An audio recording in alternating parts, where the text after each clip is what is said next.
I think the first thing to recognize about hunger is that today it's a rural phenomena. It's mainly in third world countries, and it's mainly among communities that are actually agricultural communities. So why are people who are growing food going hungry themselves? They're going hungry because everything they have grown has to be sold in order to pay for the costly seeds and the costly chemicals. So a high cost, chemical intensive agriculture is a recipe for hunger. Secondly, the models of agriculture that chemical farming has promoted are monocultures. Monocultures are nutritionally impoverished. The same acre of land, using biodiversity, using organic and ecological methods, could produce 5 to 10 times more nutrition than a monoculture can. So maximizing the production of commodities for international trade is directly proportionate to the decrease in nutrition availability to local communities, which is why hunger grows. If the world has to be fed, it has to be fed by growing food locally, to be used locally as the biggest proportion of the food basket. Some elements will be traded internationally, but what is traded internationally should not be staple foods.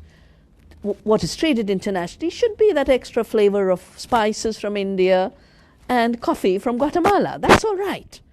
But to turn the world into a dependency on staples has nothing to do with feeding the world. It has a lot to do with controlling the food supply. The United States evolved a phrase during the Vietnam War, and the phrase was food as a weapon.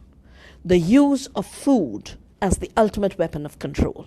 And the tragedy is the growth of agribusiness in the US has gone hand in hand with the US foreign policy to deliberately create hunger locally in order to make the world dependent on food supplies through which you can then control countries and their decision-making ability. So hunger has become an instrument of war. And food responding to that artificially created hunger is an instrument of war. Peace means you grow food locally, you grow food with peace, you grow food non-violently, and the countries that are today the worst victims of hunger could be the highest producer of food. Africa has the largest land per human being, per capita.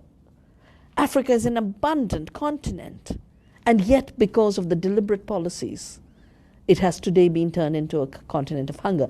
India, which has the best soils, the best monsoons, the highest biodiversity, should not have any problem. We're growing enough food. And yet 70% of our children are going hungry because the economic system is robbing them of their right to food.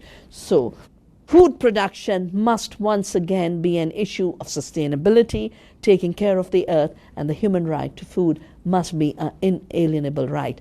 These rights cannot be ensured through a marketplace where food has become a commodity and a subject of speculation. We saw what speculation did in 2008. Food prices doubled, and the companies that control the food system doubled their profits while riots took place in 40 countries.